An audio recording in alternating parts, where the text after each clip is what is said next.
Good morning guys. सो हमने अपनी insight की टेस्ट सीरीज स्टार्ट की हुई थी। इसमें हमने ऑलरेडी पॉलिटी के 3 टेस्ट कर लिए हैं और आज मैं 4 टेस्ट लेके आई हूँ। ये एडवांस लेवल टेस्ट है, तो गाइस इसको अच्छे से करिएगा। तो चलिए स्टार्ट करते हैं। मैं आज टोटल कोशिश करूँगी पूरा 100 को 100 क्वेश्चन करवा दूँ, ठीक है, क्योंकि अभी क्वेश्चन हमारे टेस्ट बहुत ज़्यादा हैं और टाइम बहुत कम है। उस हिसाब से मैं सोच रही हूँ अभी पूरे क्वेश्चन कराऊँगी। तो चलिए स्टार्ट करते हैं। मैं आपको मेन बात बताऊँगी, ठीक है। तो अगर आपको पीडीएफ का वो चाहिए तो आप मेरा टेलीग्राम ग्रुप ज्वाइन कर लेना। मैं आपको पीडीएफ भेज दूँगी, वहाँ पर आपको डिटेल्ड एक्सप्लेनेशन मिल जाएगी। चलिए स्टार्ट करते हैं। The total strength of the Lok Sabha and the Rajya Sabha is 541, 45 and 245 members in respectively.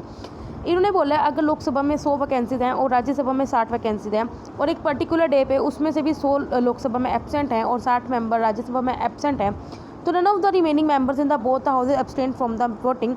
In this scenario which of the following event is possibly to occur in the Indian parliament में कौन से events हो सकते हैं। देखो इसका मतलब लोकसभा में फ़िलहाल कितने मेंबर्स हैं, 245 हैं, क्योंकि 100 तो ऑलरेडी वैकेंसी है और 100 एब्सेंट हैं। और राज्यसभा में कितने लगे, 120 में से घटा दो, मतलब कि 125 हैं, ठीक है। और इनमें से बोला है कि सभी के सभी क्या है वोट करेंगे, कोई भी ऐसा नहीं है कि जो वोट नहीं देगा, ठीक है। तो कौन से इवेंट्स हैं जो पॉसिबली होकर, इम्पीचमेंट ऑफ प्रेसिडेंट। देखो गाइस इम्पीचमेंट ऑफ प्रेसिडेंट नहीं हो सकता क्योंकि 2/3 ऑफ एब्सोल्यूट मेजोरिटी चाहिए, ठीक है, और एब्सोल्यूट मेजोरिटी कहीं पे भी नहीं है इसमें, ठीक है। आप 2/3 इसका करके देख लेना, 2/3 इंटू 545 और 2/3 इंटू 255, ये दोनों में कहीं नहीं का। सुप्रीम कोर्ट का जज को आप रिमूव कर सकते हो कि उसके लिए हमें क्या है कि मेजोरिटी चाहिए, एब्सोल्यूट मेजोरिटी जो यहाँ पे प्रेजेंट है, ठीक है। तो अगर वो दोनों कर देगी तो उसी तरह रिमूवल ऑफ वाइस प्रेसिडेंट के लिए हमें क्या चाहिए, सिर्फ राज्यसभा की मेजोरिटी चाहिए। और अगर उन्होंने सबने हाँ कर दी कि ठीक है हम सारे के सारे हाँ हैं, तो इसका मतलब ये क्या हो जाएगा, ठीक है। तो इस वजह से सेकंड एंड थर्ड क्या हो जाएंगे, मतलब कि आप सुप्रीम कोर्ट के जज और वाइस प्रेसिडेंट के रिमूवल को क्या कर सकते हो, प्रोसेस को कैरी ऑन कर सकते हो। चलिए नेक्स्ट क्वेश्चन पे, एक सेकेंड आगे। Who among the following are considered as the illegal migrant in the country, a foreigner who enters the country without valid travel documents like a passport. Yes, और कोई भी फॉरेन कंट्री का बंदा आ जाएगा तो बिना पासपोर्ट वीज़ा के, तो वो क्या आएगा, एक second, are considered as illegal migrant in the country, a foreigner who enters the country without valid transfer document like a passport and visa। yes, अगर आप बिना पासपोर्ट वीज़ा के आ रहे हो तो आप अगर इलीगल माइग्रेंट की कैटेगरी में आओगे। a foreigner who enter with the valid document but stays beyond the permitted travel, तो भी आप इलीगल हो। a displaced person who has been forced to cross national boundaries and cannot return to his countries, ठीक है, तो वो भी बंदा क्या है, इलीगल माइग्रेंट। तो और 3 केसेस में क्या है, सबके सब इलीगल माइग्रेंट है। आगे बढ़ते हैं। Which of the following provisions about the session of parliament is are correct. The presiding officer of the house suspends or adjourns the house in the absence of quorum. Yes, अगर quorum ही नहीं है, मतलब 1/10 member present ही नहीं है, तो जो presiding officer है, स्पीकर या चेयरमैन, वो बोल देगा कि ठीक है आज की मतलब कि जो सिटिंग है वो क्या करेगा, आज की पार्लियामेंट्री प्रोसीडिंग्स नहीं होंगी, ठीक है। President prorogues and dissolve both the houses of the parliament. नहीं, देखो प्रेसिडेंट डिसोल्व करता सिर्फ लोकसभा को, राज्यसभा तो वैसे भी डिसोल्व नहीं हो सकता, तो सेकंड स्टेटमेंट यहीं खत्म हो गई है। President is empower to summon the house wanted adjourn sine time or prorogue. देखो प्रेसिडेंट सिर्फ प्रोरोग में करता है, एडजॉर्न साइन टाइम में कौन करता है, स्पीकर को एम्पावरमेंट है कि वो हाउस को समोन कर सके, तो इसलिए सिर्फ फर्स्ट स्टेटमेंट क्या है, करेक्ट है। आगे चलते हैं फोर्थ क्वेश्चन पे। कौन सी सिटीज़ ऐसी हैं जो यूनेस्को क्रिएटिव सिटीज़ नेटवर्क में इंक्लूड है। देखो अगर आपने करंट अफेयर्स पढ़े होंगे तो आपको पता होगा, ठीक है। फिलहाल अभी में जो रिसेंटली ऐड हुई है वो मुंबई और हैदराबाद हुई है, लेकिन वैसे कौन कौन सी हैं, जयपुर है, मुंबई है और चेन्नई है, ठीक है। तो first second and fourth are the correct answer, ठीक है। बाकी अगर आपको इसकी डिटेल पढ़नी है तो आप मेरे PT 365 मैंने सोशल इश्यूज़ की पढ़ाई है, तो आपने आर्ट एंड कल्चर भी पढ़ाई है और उसमें कहीं ना कहीं किसी न किसी मैगजीन में है, तो आप वहाँ जाके पढ़ लेना, ठीक है। तो आपको यूनेस्को क्रिएटिव सिटीज़ नेटवर्क का पूरा न्यूज़ पता चल जाएगी, ठीक है। इसमें इंडिया की कौन कौन सी सिटीज़ हैं, टोटल वैसे 66 सिटीज़ हैं, ठीक है। इंडिया की कौन कौन सिटीज़ है तो आपको पता चल जाएगा। आगे बढ़ते हैं। Which of the following cities that explicitly mentioned in the constitution, the legislative power of the union shall be vested in parliament? नहीं, प्रेसिडेंट पे होती है। executive of the power of the union shall be vested in president? yes, तो second is the only correct statement. Which of the following statements are correct about the office of the vice president? The vice president is elected only by the elected members of the houses of parliament. नहीं, all the members of the parliament के द्वारा vice president को elect किया जाता है। He is eligible for re-election to the office. Yes. The voting for the election of the vice president is held by the secret ballot. Yes. Rajya Sabha के जो election होते हैं वो ओपन बैलेट होते हैं, लेकिन वाइस प्रेसिडेंट के इलेक्शन सीक्रेट बॉलर होते हैं, तो second and third are the correct statement. Consider the following statement. Money bill is a kind of finance bill. Yes. All the finance bill mentioned in the constitution require the certification of speaker. नहीं, देखो guys financial bill भी दो तरह के होता है. एक financial bill उसको हम फर्स्ट बोलते हैं, एक फाइनेंशियल बिल सेकंड होते हैं. ठीक है, जो फाइनेंशियल बिल फर्स्ट होते हैं इनमें हमें क्या होता है कि हमें रिक्वायर्ड होता है परमिशन कि पहले आपको स्पीकर की परमिशन चाहिए होती है, वो सर्टिफाई करता है कि हाँ ये मनी बिल है या नहीं, तभी उसे लोकसभा में इंट्रोड्यूस करते हैं. ठीक है, लेकिन जो फाइनेंशियल बिल सेकंड टाइप के होते हैं वो आप किसी भी हाउस में क्या कर सकते हो, इंट्रोड्यूस कर सकते हैं. लेकिन जो फाइनेंस बिल फर्स्ट वाले होते हैं उसको आप सिर्फ लोकसभा में ही इंट्रोड्यूस करते हो. तो ये लेकर financial bills can be introduce only in the Lok Sabha. तो गाइस ये बात नहीं है. जो फाइनेंशियल बिल सेकंड टाइप के हैं वो किसी भी हाउस में क्या कर सकते हैं, हम इंट्रोड्यूस कर सकते हैं. तो इस वजह से ये थर्ड स्टेटमेंट भी गलत होगी. Only first statement is the correct statement. With reference to the Constituent Assembly, consider the following statement. The member of the Constituent Assembly were indirectly elected by the members of the Provisional Assembly. बिल्कुल बात सही है. जब Constituent Assembly बनी थी तो जो members वहाँ elected थे वो indirectly elect किए थे Provisional Assembly के members के द्वारा. The Assembly comprises representative from Hindu, Sikhs, Muslim, Parsis, SC, ST, including women of all section. Yes, हर एक को रिप्रेजेंटेटिव मिला होता है. It also consist of representative of princely state. देखो प्रिंसली स्टेट्स की सीट्स अलग थी. ठीक है, तो इसमें ये नहीं थी. ठीक है, ओ सॉरी हाँ ये था. इट ऑल्सो हाँ सॉरी प्रिंसली स्टेट्स भी इसमें थी क्योंकि आपको पता है 73 सीट्स किसकी थी, प्रिंसली स्टेट्स की थी. तो all the 3 statements are the correct. Sorry guys, कभी कभी ना एकदम से जल्दी में हो जाता है, तो please consider the following statement with respect to the elephant bond sometime seen in the. Elephant bond के बारे में हम जो हमने सुना है, देखो ये 25 ईयर सॉवरेन बॉन्ड होते हैं, नेशनल गवर्नमेंट के द्वारा इशू किए जाते हैं. ये बात बिल्कुल सही है. It is issued to those people who declare their previously undisclose income. Yes. The fund gathered by the issuance of these bond is utilized to finance infrastructure projects only. Yes, तो सारी तीनों स्टेटमेंट क्या है, बिल्कुल सही है. Economy का section है, आपको एलिफेंट बॉन्ड सारा समझ में आ जाएगा. इसकी डिटेल्ड एक्सप्लेनेशन पढ़नी तो मैं आपको वही बोलूँगी, PDF से पढ़ लीजिए, मैं आपके साथ शेयर कर दूँगी. Which of the following committees are correct about the departmental related standing committee?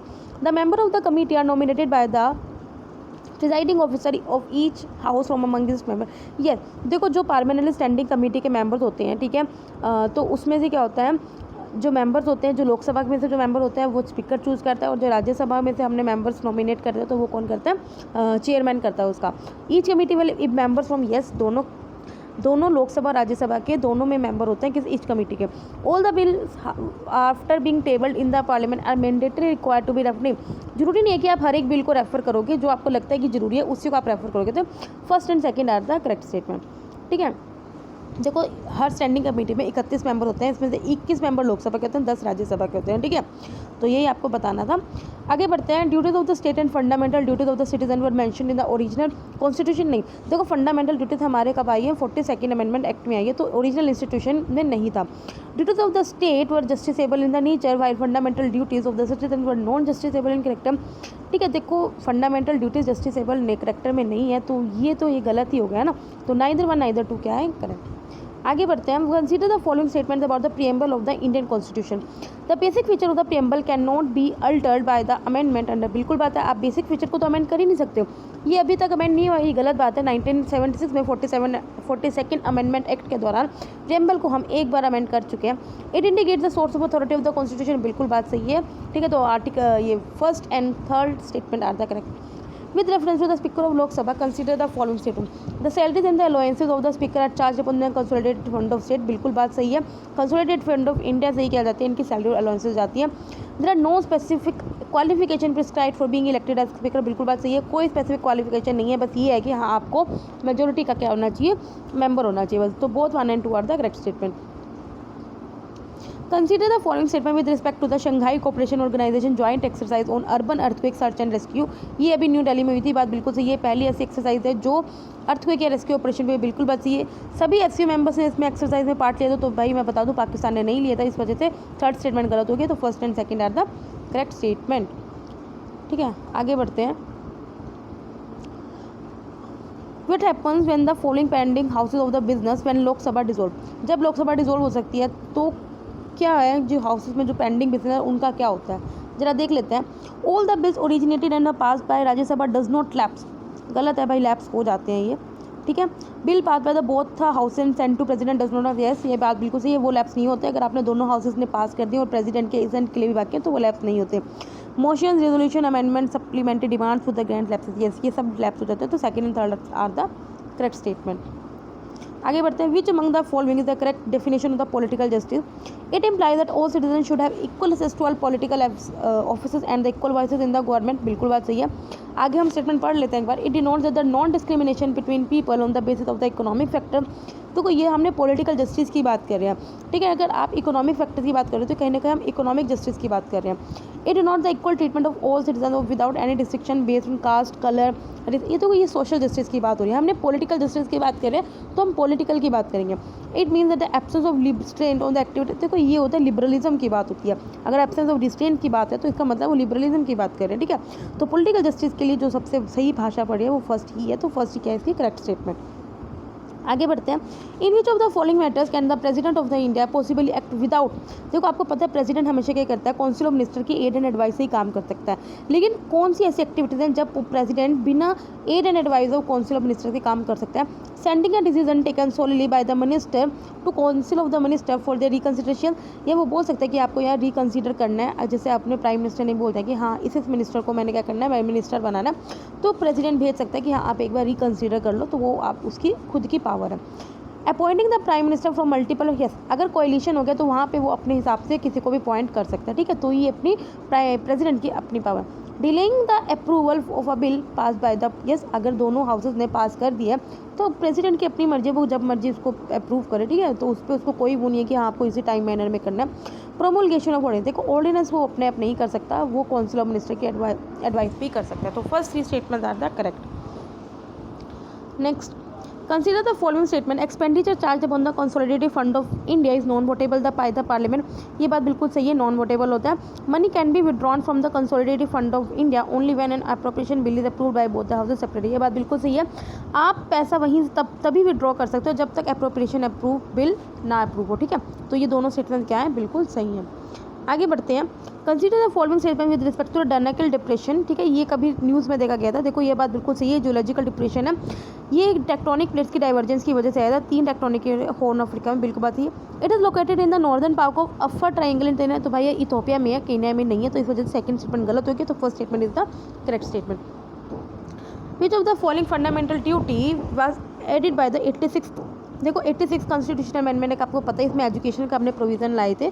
तो वही वाली बात है, to provide opportunity for education to his child ward between the age for 6 to 14 years में हमने क्या करना है, एजुकेशन देनी है, ठीक है. तो ये 6 स्टेटमेंट बिल्कुल सही है. आगे बढ़ते हैं. Consider the following statement about Lok Adalat. देखो लोक अदालत का स्टैट्यूटरी स्टेटस है अंडर द नालसा एक्ट 1987. तो ये बात बिल्कुल सही है. ये alternate dispute resolution mechanism, yes. Non compoundable offences falls outside the purview of Lok Adalat. तो यस. तो all the 3 statements are the correct, ठीक है. देखो आप एक बार देख सकते हो कौन कौन से जो केसेस हैं लोक अदालत में रेफर होते हैं. Any case pending before any court, any dispute which has not been read before any court and is likely to be filed before the court, provided that any matter relating to any offence that is not compoundable, वो लोक अदालत में settle नहीं हो सकता. आगे बढ़ते हैं. In which of the following situation the power of the Lok Sabha और राज्यसभा की पावर क्या है, इक्वल है. इंपीचमेंट ऑफ प्रेसिडेंट, यस, दोनों की एब्सोल्यूट मेजोरिटीज होता है. रिमूवल ऑफ जज of supreme court, same. Removal of जज of high court, yes. Passage of constitution, और चारों के चारों पावर्स में लोकसभा और राज्यसभा के पास इक्वल पावर है. Which of the following statement is correct about the various devices of direct democracy के devices है. referendum, initiative, plebiscite. referendum is a procedure whereby a proposed legislature is referred to the electorate for settlement by their votes, yes. initiative is a method by means of which people can propose a bill to legislature for enactment, yes. plebiscite is a method for obtaining the opinion of people on any issue of public importance. तीनों की तीनों statement बिल्कुल सही है, ठीक है.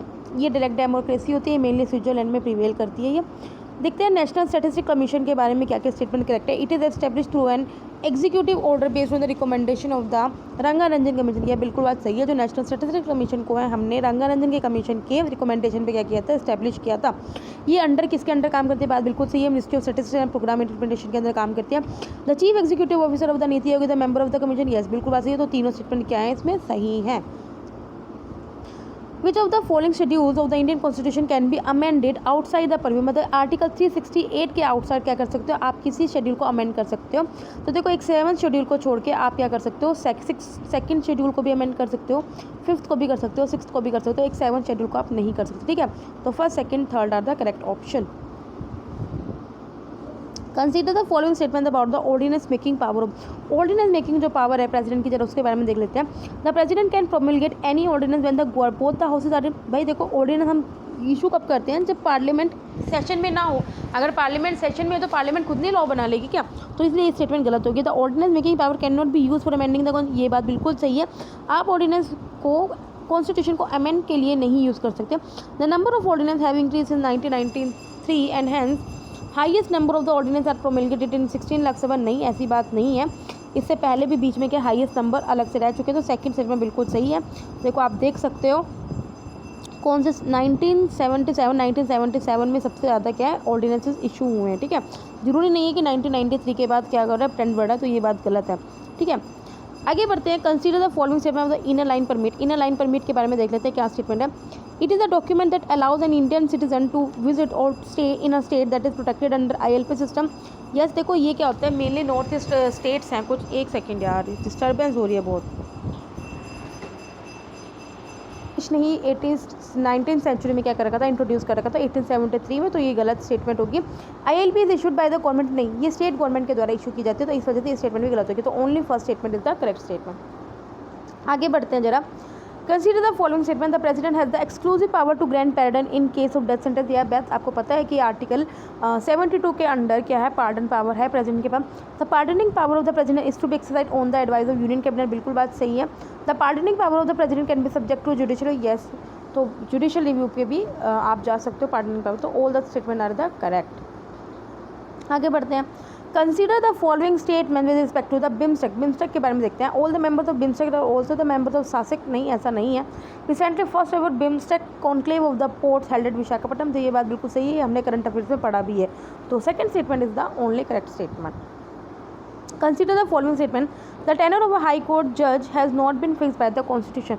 देखो constitution के द्वारा क्या है, हाई कोर्ट के जज की क्या है, हम मतलब कि उनको सिक्योरिटी दे रखी है, लेकिन जो टेनर है ना वो फिक्स नहीं किया गया। ठीक है, तो ये बात क्या है, ये बिल्कुल बात सही है।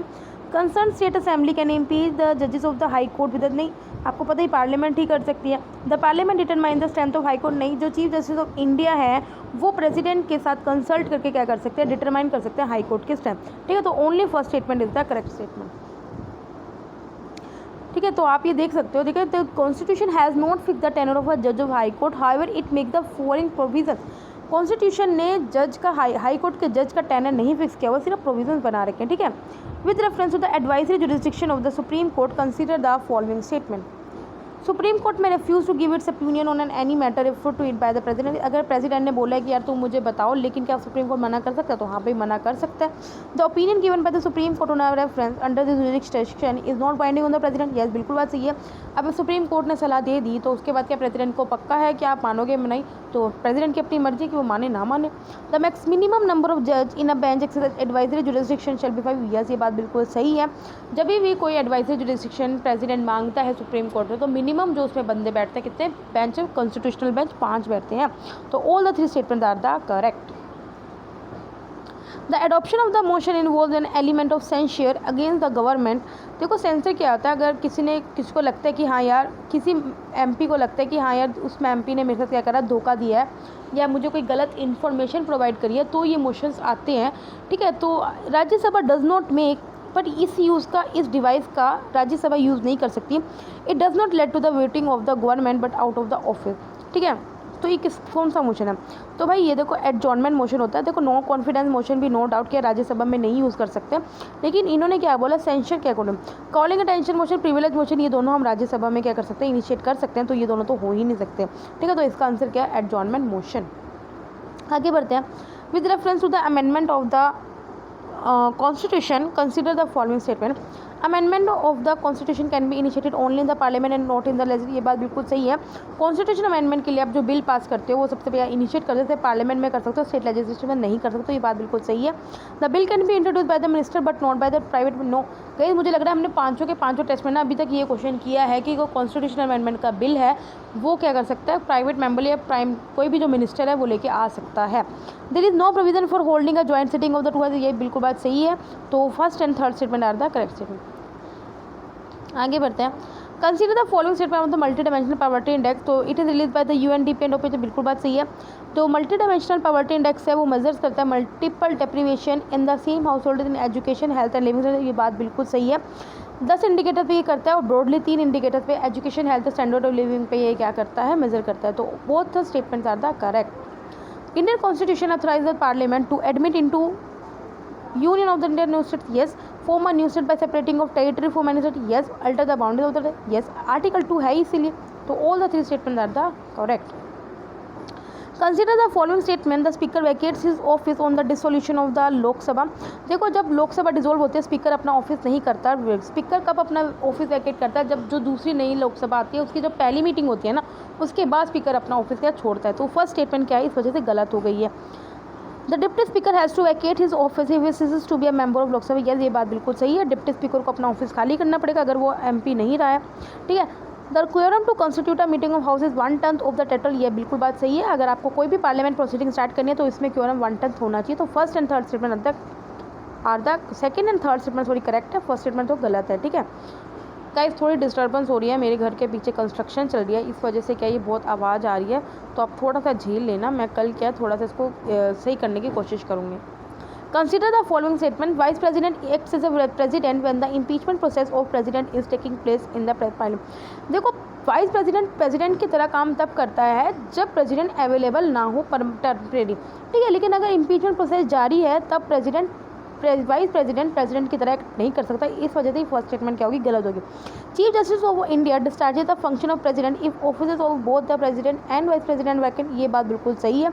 There has been no incident of the chief justice of India serving the office of, ये भी गलत है, क्योंकि 1969 में क्या है, चीफ जस्टिस ऑफ इंडिया ने प्रेसिडेंट का ऑफिस को क्या किया था, संभाला था। तो only second statement is the correct. आगे बढ़ते हैं। Consider the following statement about inter state water dispute. Article 262 sets up tribunal for adjudication of dispute between 2 और more state in relation to the water of an inter state, ये बात बिल्कुल सही है। Inter state या inter river जो भी disputes हैं वो आर्टिकल 262 क्या डील करती है, उसके अंदर जो ट्रिब्यूनल हमने सेटअप किया है वो डील करता है।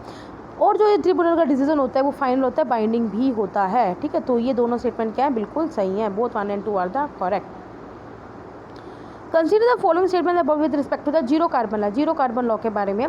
This is the first legislation in the world to make a legally binding commitment to live within the 1.5 degree Celsius of the carbon global warming, ये बात बिल्कुल सही है।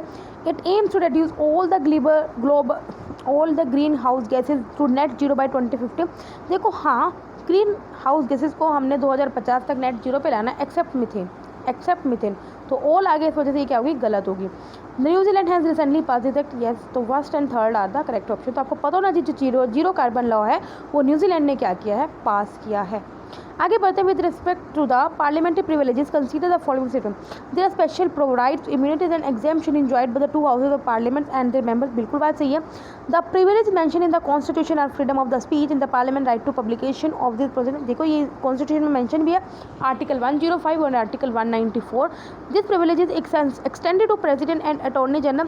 देखो प्रेसिडेंट तो ऑलरेडी पार्ट है ना पार्लियामेंट को, तो आप एक्सटेंडेड कैसे उनके लिए बोल सकते हो। हाँ, एक्सटेंडेड टू अटॉर्नी जनरल है, लेकिन प्रेसिडेंट तो ऑलरेडी इनका पार्ट है ना, पार्लियामेंट के पार्ट में हो तो क्या, लोकसभा, राज्यसभा, प्रेसिडेंट, ठीक है। तो एक्सटेंडेड नहीं बोल सकते, तो इस वजह से स्टेटमेंट क्या होगी, गलत होगी। तो first and second are the correct statement. यार ये चल क्यों नहीं रहा है, एक second. Then first and second are the correct statement, एक सेकंड। खैर आगे बढ़ते हैं। Which among the following statement is correct about Anglo Indians, Anglo Indian के बारे में जरा देखते हैं क्या स्टेटमेंट सही है। The term Anglo Indian first appeared in the Government of India 1930, बात बिल्कुल सही है। Constitution provide for the nomination of Anglo Indian in the Lok Sabha but not in legislative assembly, गलत है भाई, 1 सीट क्या एंग्लो इंडियन की लेजिस्लेटिव असेंबली में भी है। The Anglo Indians are nominated by the president, ये बात बिल्कुल सही है। तो first and third statement are the correct. Consider the following statement about the transfer of जजेस of high court.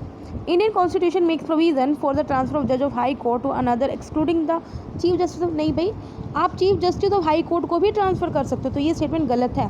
Judicial transfer R initiated solely at the instance of chief justice of India, तो ये बात बिल्कुल सही है। तो second statement is the correct statement. The Constitution of India empowers the President to address both the houses of the Parliament assembled together on which of the following occasion। जो president है वो पार्लियामेंट के दोनों houses को क्या करता है, address करता है, किन किन ओकेजन पे। First session each after general election, बिल्कुल बात सही है। First session of each year, yes. During the emergency session, yes. क्या हर सेशन के पार्लियामेंट के हर सेशन पे भी करेगा क्या? ना, प्रेसिडेंट इतना वेला नहीं है भाई। Whenever joint session of, नहीं, ज्वाइंट सेशन में कभी भी वो ऐसे नहीं करता। तो first, second and third statement are the correct. आगे बढ़ते हैं। Which of the following statement is correct with reference to the defence exercise Tiger Triumph. वही अगर आपने मेरी PT 365 इंटरनेशनल रिलेशंस की मैगजीन पढ़ी होगी तो आपको पता होगा ये टाइगर ट्रम्प क्या है।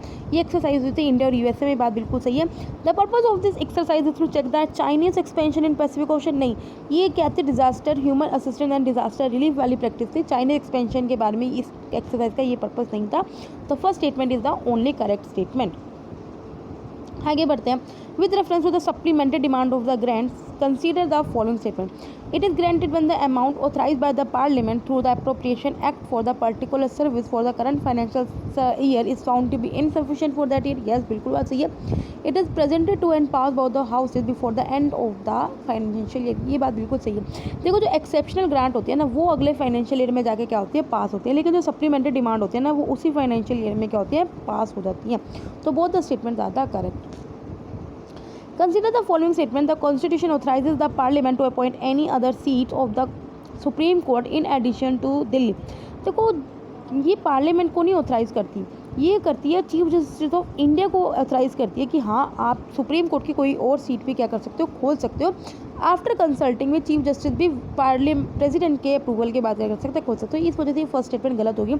Supreme Court has power to punish for contempt of high court as well, yes, बिल्कुल बात सही है। सुप्रीम कोर्ट के पास पावर है अगर कंटेम्प्ट ऑफ कोर्ट उसने हाई कोर्ट का भी किया है।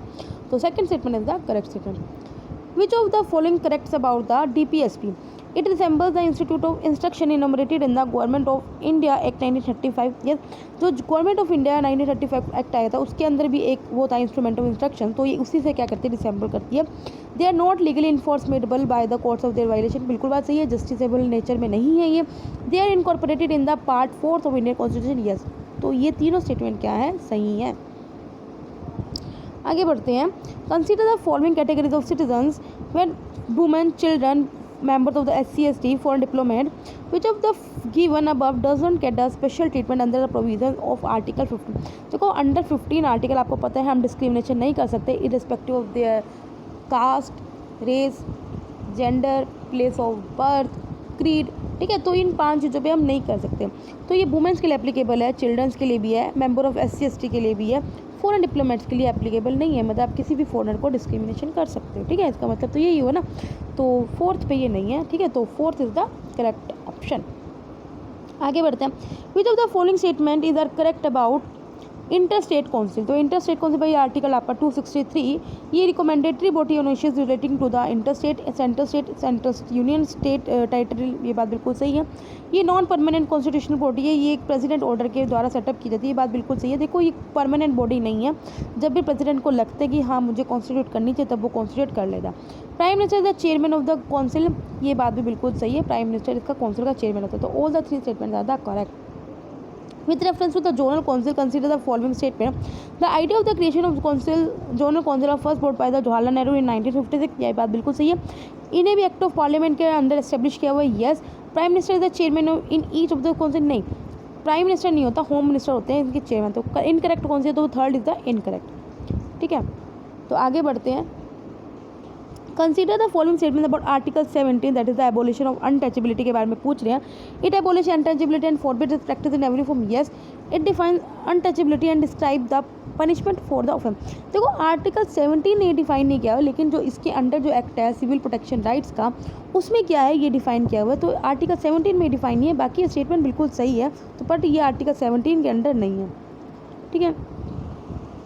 It disqualifies a person convicted of the offence of the untouchability for the election to the parliament और सेटल। तो वैसे ये बात भी बिल्कुल सही है, लेकिन यही बात है ये आर्टिकल 17 के अंदर नहीं आता, जो अलग से सिविल लिबर्टीज एक्ट है उसके अंदर है।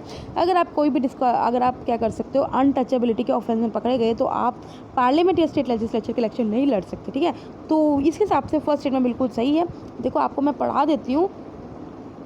जो अनटचेबिलिटी ऑफेंसेस एक्ट 1955 है उसके अंदर क्या है, सारी मतलब कि दे रखी है कि प्रोविज़न दे रखे हैं। उसी तरह जो सिविल राइट एक्ट 1955 है उसी के अंदर दे रखा है कि अगर आप ऐसे ऑफेंस करते हो तो आपको क्या हो सकता है, 6 मंथ्स की जेल हो सकती है, फाइन हो सकता है, और साथ में आप इलेक्शन नहीं लड़ सकते पार्लियामेंट या स्टेट लेजिस्लेशन। ठीक है, तो ये किस एक्ट में, ये इस एक्ट में है, आर्टिकल 17 में नहीं है। चलिए आगे बढ़ते हैं। Which of the following authorities are appointed by the President of India by warrant under his hand and seal? देखो प्रेसिडेंट के द्वारा अपॉइंट किया जाता है अंडर हैंड एंड सील। देखो वैसे तो आर्टिकल 155 है, उसके अंडर क्या है, हम कंट्रोलर एंड ऑडिटर जनरल को अंडर हिज, देखो हैंड एंड सील का मतलब क्या होता है कि जब अपॉइंट होने के बाद उनकी अपॉइंटमेंट पे प्रेसिडेंट के साइन जाएंगे और उनकी सील जाएगी, तो कंट्रोलर एंड ऑडिटर जनरल को जाती है, गवर्नर ऑफ स्टेट को भी जाती है। ठीक है, जो prime minister and council of minister होते हैं उनको प्रेसिडेंट क्या होता है, अपॉइंट करते हैं, लेकिन ये वाली बात नहीं होती। चीफ जस्टिस ऑफ इंडिया के साथ नहीं है, वो क्या है, जो जजेस और होते हैं उनके साथ होता है। तो third and fourth are the correct statement. ठीक है, सो आई होप आपको ये समझ में आएगा कि इसमें क्या डिफरेंस है। नो डाउट कि सारी की सारी जो अथॉरिटीज़ हैं प्रेसिडेंट के द्वारा ही अपॉइंट की जाती है। Which of the following organisation has recently release India का first geochemical baseline atlas? तो ये किसने रिलीज़ किया है, CSI और साथ में जो नेशनल जियो फिजिकल रिसर्च इंस्टीट्यूट ने क्या है, रिलीज़ किया हुआ है। आगे बढ़ते हैं। With reference to the proclamation of national emergency, consider the following statement. President can declare a national emergency when security of India or part of India is threatened by war or external aggression order. बिल्कुल बात सही है। 3 ground पे आप national emergency को क्या कर सकते हो, लगा सकते हो। President can declare such an emergency even before the actual occurrence if he is satisfied that there is an immediate danger. ये ऑफ कोर्स प्रेसिडेंट पहले भी लगा सकता है, उसको लगता है कि हाँ यार ऐसा कुछ होने वाला है, खतरा आने वाला है, तो वो पहले भी लगा सकता है। President can proclaim such emergency only after receiving a written recommendation from the prime minister. Written recommendation भी लगाता है, लेकिन कैबिनेट के रिटन रिकमेंडेशन, सिर्फ प्राइम मिनिस्टर के रिकमेंडेशन से नहीं लगा सकता। तो only first and second statement are the correct. Which of the given below committees deal with the issues related to panchayat? तो भाई ये सारी की चारों कमिटीज़ हैं, that is दंतवाला committee, Hanumantha Rao committee, GBK Rao और LLM सिंह कमेटी। तो चारों की चारों कमिटीज़ पंचायत से रिलेटेड है।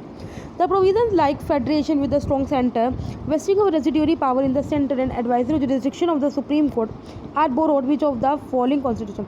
देखो जैसे आपको पता है कि हमारा कहीं ना कहीं क्वासी फेडरल स्ट्रक्चर है, ठीक है, और स्ट्रॉन्ग सेंटर है, तो ये हमने जो मेनली लिया गया ना, वो हमारे कनाडा की कॉन्स्टिट्यूशन से क्या है, लिया हुआ है। ठीक है, तो इसमें Canada constitution is the right answer. In which of the following cases Supreme Court have the exclusive jurisdiction है सुप्रीम कोर्ट के पास? Disputes between different units of Indian federation, बिल्कुल बात सही है। मतलब बिटवीन डिफरेंट फेडरेशन का मतलब है कि बिटवीन स्टेट्स या बिटवीन सेंटर एंड स्टेट अगर कोई डिस्प्यूट हो रहा है तो इसमें सुप्रीम कोर्ट के पास एक्सक्लूसिव जुरिस्डिक्शन है, मतलब ओरिजिनल जुरिस्डिक्शन है, तो ये बात बिल्कुल सही है। Dispute relating to the fundamental right, dispute relating to the constitution. देखो ये तो वैसे तो हाई कोर्ट के पास भी है ना, ये तो नहीं ना कि सिर्फ एक्सक्लूसिवली सिर्फ सुप्रीम कोर्ट के पास है। तो सिर्फ जो एक्सक्लूसिवली सुप्रीम कोर्ट की बात करिए वो सिर्फ क्या है, इंडियन फेडरेशन के जो डिस्प्यूट्स होते हैं वो। तो only first statement they the correct. Recently, Khadi has been allocated a separate harmonized system code. In this context, consider the following statement with respect to the harmonized system. ये अपने current पढ़ा होगा तो आपको ही पता होगा। Harmonise system 6 digit identification code है, बिल्कुल बात सही है। इसे डेवलप किया गया है वर्ल्ड कस्टम ऑर्गेनाइजेशन के द्वारा, यस ये बात बिल्कुल सही है। In India ministry of MSME is responsible for allocating harmonise system code. नहीं भाई, ministry of commerce and industry responsible, तो इस वजह से स्टेटमेंट क्या गलत होगी। तो first and second statement are the correct. Which of the following statement is correct? Incorrect देखनी है भाई, आप देख लो। Incorrect about the joint sitting of the both the houses of the parliament mention in the article 108 of the Indian constitution. The chairman of the Rajya Sabha does not preside over the joint sitting of the house. ये बात बिल्कुल सही है। देखो normally जो joint setting को proceed करता है, हेड करता है, वो कौन करता है? स्पीकर। अगर स्पीकर एब्सेंट ना हो तो डिप्टी स्पीकर करता है, और अगर वो भी एब्सेंट ना हो तो कौन करता है? डिप्टी चेयरमैन करता है। ठीक है, तो चेयरमैन तो कभी भी नहीं करता। The provision of the joint sitting is applicable to ordinary bill, financial bills and not money. ये बात बिल्कुल सही है। जॉइंट सिटिंग सिर्फ कभी हो सकती है? ऑर्डिनरी बिल या फाइनेंशियल बिल पे हो सकते हैं, मनी बिल्स पे नहीं हो सकती। There are no bills pass by the parliament till no through the joint sitting of the both houses. तो भाई ये गलत है। ठीक है, तो इसमें जो सिलेक्ट द करेक्ट आंसर, जो इनकरेक्ट कौन से हैं? Second and third are the incorrect. एक सेकंड गाइस, कुछ ना गड़बड़ कर दी है इन्होंने, बोला सिर्फ third statement is the incorrect. The provision of the joint sitting is applicable to ordinary bills, financial bills and not money. Sorry, ये स्टेटमेंट तो बिल्कुल सही है ना, ये स्टेटमेंट बिल्कुल सही है कि मनी बिल्स पे क्या है, ये तो बिल्कुल बात सही है, मनी बिल्स पे नहीं है ना ज्वाइंट सिटिंग, तो ये आई थिंक हमने गलती से कर दिया होगा। ठीक है, तो थर्ड स्टेटमेंट क्या है, सिर्फ इनकरेक्ट। आई होप गाइज आपको समझ में आ रहा हो। आगे करते, consider the following statement, governor is empowered to direct that an act of a parliament does not apply to a schedule area in the state. Yes, जो शेड्यूल एरियाज आते हैं गवर्नमेंट में, उसके पास पावर होती है कि हाँ भी हम ये पर्टिकुलर जो पार्लियामेंट का लॉ है हम उसको अपनी स्टेट में नहीं अप्लाई करेंगे। Government can direct that the parliamentary laws are not applicable to tribal areas in Meghalaya, Tripura, Mizoram. भाई एक और भी तो है असम, ठीक है, तो आपने उसको तो छोड़ ही दिया। तो फर्स्ट स्टेटमेंट क्या है, correct. Read the following statement carefully and choose the right answer from the quotes given below. Supreme Court and High Court decide the dispute regarding the election of the president, vice president. भाई सिर्फ supreme court करता है, high court नहीं करता। Supreme court is the ultimate interpreter of the constitution, बिल्कुल बात सही है। तो second statement is the only correct statement. Which of the following words are explicitly mentioned in the constitution. Federation of India का constitution mention है, बिल्कुल भी नहीं। यूनियन ऑफ इंडिया मेंशन है। ऑफिस ऑफ प्रॉफिट ये मेंशन है। No confidence motion ये भी कहीं मेंशन नहीं है, ठीक है, ये रूल ऑफ बुक्स में मेंशन है। तो only second statement is the correct statement. Consider the following statement with respect to the Agni second missile. Agni second missile के बारे में देख लेते हैं। It is surface to surface medium range nuclear capable ballistic missile. Yes, ये develop किया DRDO के द्वारा। Yes, it is capable to hit the target in night also. Yes, तो all the three statement are the correct. Which of the following statement is correct about the role of president for the amending the constitution. Prior recommendation of president is required for the introduction of constitutional amendment. Will no का constitution amendment bill के लिए हमें कभी भी prior recommendation नहीं चाहिए president की। He can not withhold his assent to the bill. Yes, he can return the bill for reconsideration, नहीं कर सकता वो, ठीक है। तो only second statement is the correct statement. So guys, constitution amendment bill से related ना I think हम बहुत सारे क्वेश्चंस कर चुके हैं already. Which of the following statement is the correct about the democratic socialism. Democratic socialism, it involve the nationalisation of all means of production and distribution and abolition of private. भाई अगर आप abolition कर दोगे private property की तो democracy किस नाम की रह जाएगी, तो गलत हो गया। It aims to end poverty, ignorance, disease and equality of the opportunity. ये बात बिल्कुल सही है। देखो सोशलिज्म का काम ही यही है कि आपने क्या करना है, सबको इक्वली क्या देना है, हक देना है। तो सेकंड स्टेटमेंट क्या है, बिल्कुल सही है। आगे बढ़ते हैं। Consider the following statement with reflection of the FASTag. FASTag is the national electronic toll system developed by the national highway authority of India. नहीं, ये एनपीसीआई के द्वारा डेवलप किया हुआ है, that is the national payment corporation of India के द्वारा develop किया हुआ है। The tag employs radio frequency identification technology and is affixed on the vehicle windscreen. Yes, बिल्कुल बात सही है। The validity of the FASTag is 5 years. Which of the following. Yes, validity FASTag की 5 ईयर। तो कौन सी स्टेटमेंट से correct है, तो second and third statement are the correct statement. Consider the following statement about the judicial powers of the president. Remission implies reducing the period of sentence without changing its character. Yes, बिल्कुल सही। Commutation implies the substitution of one form of the punishment to a lighter form. Yes,